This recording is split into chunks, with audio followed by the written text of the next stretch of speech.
Present company aside, who are the best players that you played with?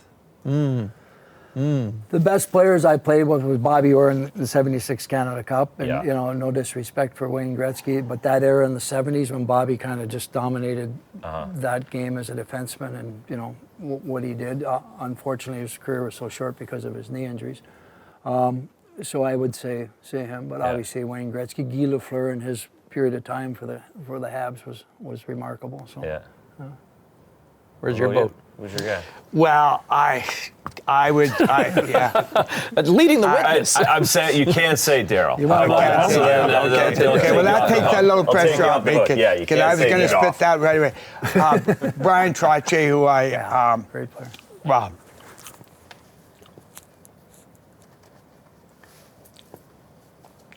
I'll blow your minds here. All right. Oh. Okay, all right. Read that thing. Needs glasses. I'm not a great reader anymore. Oh, So that's the 82 Stanley Cup 82 to Brian, Stanley Cup, Brian Trottier's ring. and he played against us. Yeah, Yeah. with the Canucks. And he Yeah. gave me, No way. Really? Gave you the ring? There you go. Wow. What's the story with it? That's crazy. Did you? well, we played, you're going to help. Well, I'll tell you the story, so somewhat what I know, and Tiger can go. Sick. So Brian lived on the reservation, I guess, did he? No, he lived in Valbury, But- on but a anyway, ranch, so on he- a ranch. As a shy, quiet kid, he came to wherever you're having training camp, Swift right? Current. And he went home. He got homesick or something, right? No, what Yeah, tell happened the was story. I gotta go on halfway anyway. through the first year of it, he was a tremendous player then, and he is when he was done. But he quit, and went home, Yeah. and he was that typical high talented guy back in the war zone days. Is that he was tired of getting speared and punched and elbowed and everything, so he quit. He said, "I don't need this in my life." Had enough. So he went home. So I come to practice the next day, and he's not there. And I said to our coach, Stan Dunn, I said, "Where's Trotch?" He's gone home. So I said to Stan, "I'm not practicing." Off I went. And I go and get the bastard. You drove down the I drove Valbury. down the bell. And you found him. Yeah. I brought him. And that's when, for me, I was always a defenseman my whole life. Never played forward in a day of my life. And I said to Trotch, "I'm going to be your winger. Anybody touches you, I'll kill the fucking guys." That's what happened. Yeah. Yeah. So you moved up to forward then from D. Yeah. And that's how And I scored 52 goals that year. 52. oh, well for It's everybody. And so Trotch wanted me to have Here, this. I'll put it in there. Trotch wanted me to have this 10 years ago. He kept trying to give it to me, and I never earned it, buddy. And then finally he said, "You're taking it." Yeah. So That is amazing. cool. he's got 7 of them, but he's short one right now. He was the best all-around center for me to play against in that era. Like Yeah. face-offs, toughness, you know, clean, but competitive, and he and that line was phenomenal. He and Bob. How does that look? Oh, that looks sharp. So looks to sharp. that point, like that Leafs core that you were, that Leafs era of the '70s. I mean, great team, and that's sort of, I think, for some, I shoulda, coulda, woulda, like, that team. But you also ran into some juggernauts.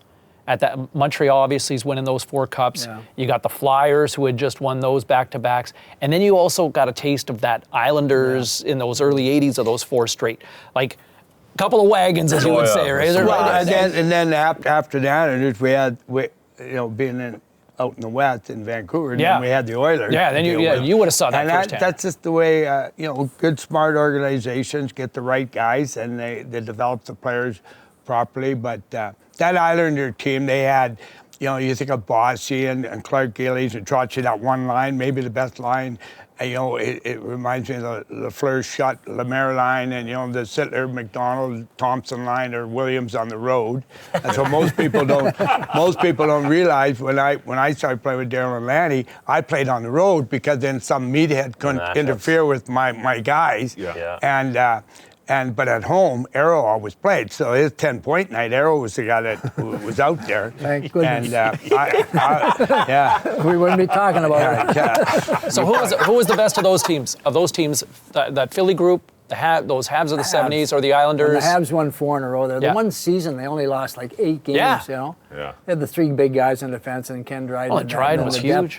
They had more depth than all of us. They'd keep Yeah. what they're, you know. Yeah, and you know the other thing about the Canadians that with Scotty there, he always matched his lines up perfectly. Yeah. Like they were never put in a situation as players in a tough situation.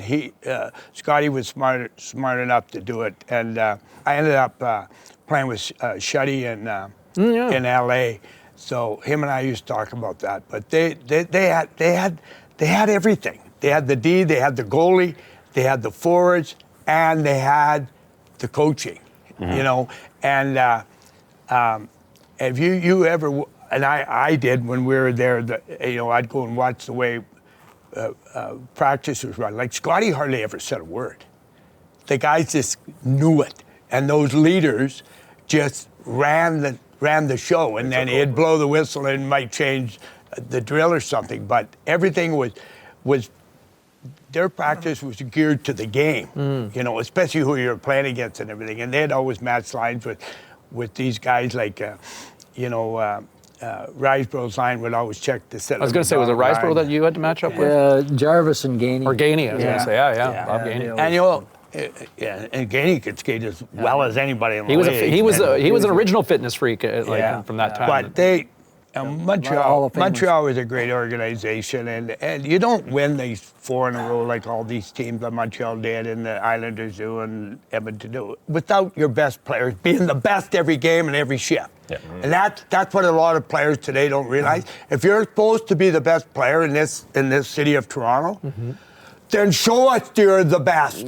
I don't disagree. And if you're not going to die for your uniform, give it up and go play ping pong. Like, get the hell out of here. Pickleball.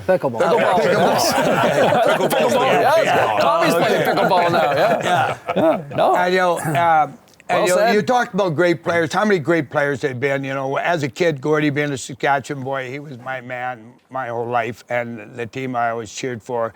But we all couldn't get many games on TV, so your backup team was always Toronto because we'd get the games on Saturday nights. But you know, and Bobby, here's a question I want to ask you guys. Why is it the Hall of Famers, the Sittler, the McDonalds, the Trottiers, the Bobby Orrs, you know, on and on, Guy Lafleur, Larry Robinson, on and on and on, John Belleville. Why they're in the Hall of Fame, so we know in their career, they're at the top. Why are they at the top in society? Why are they our leaders in society and they're first class 365 days a year? Nobody can answer that. Why is he like that? Why is Lanny like that? Yeah. Trottier. Yeah, no question. Lanny, the ones I ask that I know everybody are all that, so awesome. nobody ever gives me an answer. Yeah. Because they want to be on the ice first before everybody else every day, no matter So I'll what. tell you Leaders. a childhood Leaders. story. So as a kid growing up in Ontario, I was a Jean Beliveau Montreal Canadiens fan. And Santa Claus gave me a Beliveau 4 jersey. I'm 4 or 5 years old, and I wear that everywhere, okay? So now I get drafted by the Leafs in 70. I'm 20 years old, and I'm in the Montreal Forum. I look up, and I'm facing off against Jean. He's 41, and I'm 20. Magical moment for any kid, as you guys would know. Yeah.